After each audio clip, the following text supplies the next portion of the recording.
சரின்ட்டு நானும் என் பொண்டாட்டியும் முன்னாடி டிடி போடுறதுக்கு 50,000 ரூபா ரெடி பண்ணிட்டு போனோம். சனிக்கிழமை போனதுக்கு திங்கக்கிழமை வாங்கினாங்க.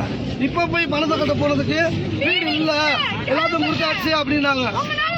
இந்த பிள்ளை பேர் உமாதேவி, இந்த பிள்ளை பேர் உமாதேவி, வள்ளி நகரில் குடியிருந்தோம். குடிசைகள் மையத்தில் இருந்தோம், தாசில்தார் ஆஃபீஸில் இருந்தோம், விவோ ஆஃபீஸில் இருந்து விசாரணைக்கு வந்தாங்க. வீடு இருக்கா இல்லை வாடகை வீட்டில் இருக்காங்க வெரிஃபிகேஷனுக்குலாம் வந்தாங்க. இவங்க பேரில் வீடு கேன்சல் ஆயிடுச்சு. எங்களுக்கு கொடுக்கப்படுற வீடை வேற ஆளுக்கு பணத்தை வாங்கிட்டு இப்போ வீடை கொடுத்தாங்க. நாங்கள் எல்லாரும் மாதிரி ஓசியெல்லாம் கேட்கல, பணத்தை கட்ட சொன்னாங்க. பணத்தை கட்டிக்கிறோம்ட்டோம், பணத்தை கட்டி வீடை வாங்கிக்கிறோம்ட்டோம். இப்போ அந்த வீடு வாங்கி தரவர் என்ன சொல்றாரு, நீங்கள் எங்கே வேணாலும் போய் சொல்லிக்கோங்க, வீடு தர முடியாது, வீடு இல்லை. இந்த வீடியோ நீங்க பார்த்துருப்பீங்க. இந்த வீடியோவில் தேனியில கலெக்டர் ஆபீஸ்க்கு முன்னாடி 2 தம்பதிகள் உட்காந்து என்னுடைய வீடு வந்து இன்னொருவருக்கு மாற்றி கொடுக்கப்பட்டது அப்படின்னு சொல்லிட்டு அங்க உள்ள கலெக்டர் ஆபீஸ்க்கு முன்னாடி உட்காந்து ரொம்ப அழுகலோட புலம்பிக்கிட்டு இருக்காங்க.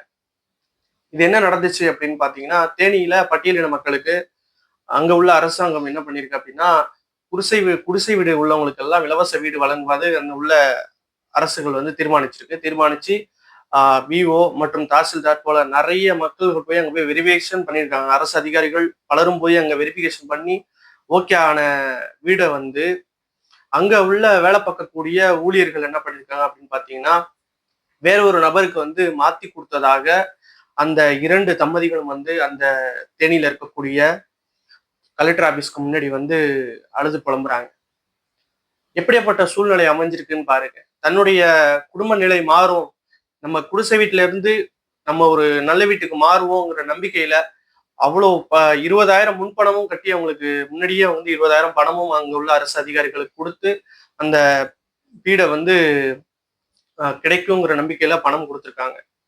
அதுக்கப்புறம் 1,50,000 லட்ச ரூபா பணம் வேணும், இருந்தா உங்க வீடு உங்களுக்கு கிடைக்கும், செலக்ஷன் ஆன வீடு உங்களுக்கு கட்டி கொடுக்கப்படும் அப்படின்னு சொல்லியிருக்காங்க அதிகாரிகள். அதனால இவங்க ஒரு 50,000 ரூபா அமௌண்ட் ரெடி பண்ணி வச்சுட்டு அங்க உள்ள அதிகாரிகள்கிட்ட போய் கேட்கும் பொழுது என்ன சொல்றாங்க பாத்தீங்கன்னா, உங்களுக்கு வீடு இல்லை, உங்களால என்ன பண்ண முடியும் பண்ணீங்க, போய் கலெக்டர் ஆபீஸ்ட வேணா நீங்க போங்க அப்படின்னு சொல்லிட்டு அங்க உள்ள அதிகாரிகள் சொன்னதாக அந்த 2 தம்பதிகள் சொல்றாங்க. இது எவ்வளவு ஒரு கொடுமையான விஷயங்கிறத நீங்க கொஞ்சம் நோக்குங்க. தங்களுடைய இந்த அரசு எங்களுக்கு ஒரு வீடு தருது, அந்த வீடு எங்களுக்கு வரக்கூடிய வீடை அரசு அதிகாரிகள் சிலர் என்ன பண்றாங்க அப்படின்னா மற்றவங்கள்ட்ட காசு வாங்கிட்டு வேற ஒருத்தவங்களை மாற்றி தராங்க அப்படின்னு அங்க உள்ள மக்கள் குற்றச்சாட்டு வைக்கிறாங்க. இது எவ்வளவு ஒரு மோசமான அரசாங்கம், மோசமான அரசு என்கிறத நோக்கி கவனிங்க. இதுல நார்மலா உள்ள மக்களுக்கு இதெல்லாம் பத்தி அதிகமா தெரிஞ்சிருக்க வாய்ப்பு கிடையாது. ஏன்னா ஒரு கூரை வீட்டுல இருந்து ஒரு நபர் தன்னுடைய வாழ்க்கை மாறும், தன்னுடைய நிலை மாறும், நம்ம ஒரு நல்ல நிலைமைக்கு போனோம் அப்படின்னா முதல் காரணம் நம்முடைய வீடு எந்த அளவுக்கு நல்ல வகையா இருக்குதோ அதை வச்சுதான் நம்ம உள் மனசு சந்தோஷமா இருக்கும். அப்படி உள்ள ஒரு சூழ்நிலையில தன்னுடைய குடும்ப நிலை மாறும் என்று நினைத்து நம்பி இருந்தார் அந்த 2 தம்பதிகளுக்கும் இன்று ஏமாற்றம் என்கிறது மிக ஒரு வருந்தக்கூடிய சூழ்நிலையாக அமைஞ்சிருக்கு.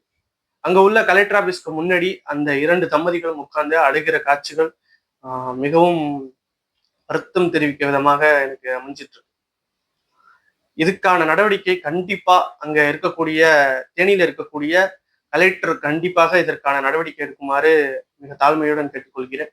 மற்றும் அங்க உள்ள அனைத்து அதிகாரிகளும் இதற்கான பார்வையை கொஞ்சம் நோக்கி கவனித்து இதற்கான செயல்பாட்டை எடுக்குமாறு மிக பணிவுடன் கேட்டுக்கொள்கிறேன்.